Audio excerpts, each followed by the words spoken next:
Back in 2015, two people had $10,000. One played it safe, the other took a risk. Today, one has $13,000, the other nearly $20,000. Same starting point, same money, completely different mindset. And no, this isn't some crypto gamble or day trading nonsense or wild speculation. These are facts. The risk of not taking risks might be the riskiest move of all. I am Magnus, and welcome to Magnus Finance. You might think you're being responsible, but in reality, you could be making yourself poorer. Now sure, parking your money in a low-interest savings account is better than blowing it on junk or hiding it under your mattress. But in real terms, after inflation, you're still losing. You might think the stock market is too complicated, that you have to watch it constantly, that it's only for people with real money. But in this video, I'm going to break down every mistake people make so you can stop making them too. And finally, undo the myth that saving is the safe option. It's not. Though I'll show you when it is the smart move, and undo the fear that investing is too risky. It can be, but I'll show you how to do it right. Let's start at the top. Unless your last name lights up in blue on Wikipedia, chances are your parents told you to save, or worse, to spend like there's no tomorrow. But let's say you're doing better than most. You've got no debt. And if you do, no shame. I'll make a video on that soon. Drop a comment if you want it now. So, no debt. You've got a job, maybe help from family, and you manage to save a little each month. What do you do with it? If you're still using a piggy bank, go ahead and smash it.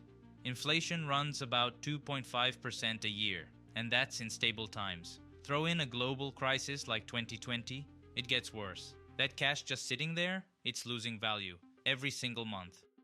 Alright, maybe you've got a savings account paying you 2%. Sounds decent, right? Wrong. Did you forget about inflation? If inflation's at 2.5 and you're earning 2, you're still losing money, just more slowly. You're going backward in real terms. So what if you'd put that extra money into an ETF, like the S&P 500 or the Nasdaq 100? We'll dive deeper into what those are in a minute. But here's where the game changes. Historically, the S&P 500 has returned about 7% per year. Some years, over 20%. Other years, negative, like 2008 or 2022. Fun fact, 2020 actually ended positive. So, should you throw all your money into the S&P 500? Absolutely not. Before you invest anything, you need a fully funded emergency fund. We'll go deep on that in another video, but here's the quick version. Save 3 to 6 months, maybe even 12, of your basic living expenses. That's your buffer, your safety net, your defense line. And no, it can't be invested. It needs to be safe, stable, boring. Because if something hits and it happens during a market crash like March 20, 2020, when the market dropped 33% in a single day, you're screwed if your money's tied up in stocks. Even if inflation is nibbling at it, your emergency fund needs to stay somewhere. It can't vanish overnight. And once you've hit your target, keep adding a little extra. That safety net needs maintenance too. Here's a personal story. Earlier this year, I was saving for a trip with my girlfriend. Nothing major, just a modest travel fund. And instead of keeping it in cash, I thought, why not let it grow a little? So I left it in the market. Come April, time to book flights and a hotel. The world tanked, markets dropped, and so did my travel fund.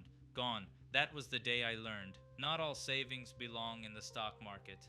If this is making you think differently, hit subscribe right now. This channel isn't for excuse makers. It's for people who want results. Let me tell you another story about Mark. He's 55, lived a full life, smart guy, not super into the news, doesn't follow the markets obsessively. Mark and I share a friend who's 10 years younger, 45 today, and 23 years ago, both of them decided to start saving for something big. Let's keep it simple. $27,000 each. Back in 2002, they both invested in the S&P 500. By August 29, 2008, their investment was up 50%. They had about $40,500. Then, the subprime crisis hit. From August 29th to March 6, 2009, Markets crashed 46%. Their portfolios dropped to 21,870. That's a loss of over $5,000. Ouch. Our younger friend panicked, pulled out the money, parked it in a savings account earning just 1% a year. Today, that account holds 25,644. Not even back to where he started. Yeah, I gave him hell for that. Mark didn't panic, didn't sell, didn't flinch. Fast forward to 2020, he had a medical emergency, had to pull the money out, and even with the market still recovering, Mark walked away with 220% profit. That's $59,400 for doing nothing. Mark didn't just beat the market, he beat panic. While others ran, he stayed. And when he finally cashed out, in the middle of global chaos, he left with $59,400. Now picture this. You start investing, your portfolio climbs, month after month. Then one day, boom, it drops more than 40%. You lose all your gains, maybe even go below where you started. What would you do? Pull out? Leave it? Move it somewhere else? I could make a full video just on ETFs, all the different types and how to pick the right one for you. Seriously, I've got tons of ideas. But today, let's keep it simple. Just two. The most beginner-friendly, the most safe, and I do mean that in quotes, options out there. Because yes, even these have had their rough patches. And just to be crystal clear, this is not investment advice. You should always do your own research. Let's start with the S&P 500. When you hear people say the market's up or the market's crashing, they're usually talking about this index. It tracks the 500 most influential companies in the United States. But here's something most people don't know. myself included, when I started. It's not equally divided. The top 10 companies carry most of the weight. Still, this is where the rich put their cash to work. Now, there are multiple ETFs that track it.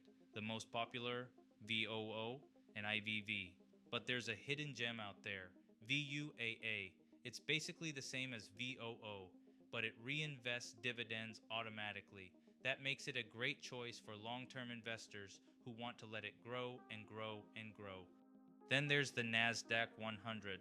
This one tracks the top 100 tech stocks. Faster growth, but sharper drops. If you want exposure to that, look at an ETF called QQQ. These are the kinds of investments the wealthy, not just in the US, but all over the world, are putting their money into. And the best part, it's insanely easy to invest in them. If you want me to show you how, step by step, just drop a comment. I'll make a simple breakdown, because that's how this works. And now, rewind everything we've covered today, stay out of debt, build your emergency fund, then start investing the right way. Just remember, do your own research. Past performance is not a guarantee of future results. If you made it this far, you're already ahead of the average investor. But watching isn't enough. Subscribe if you haven't yet. And if you want access to what I don't post here, go to the link in the description and join my private list. If you are one of us, I'll see you on the other side.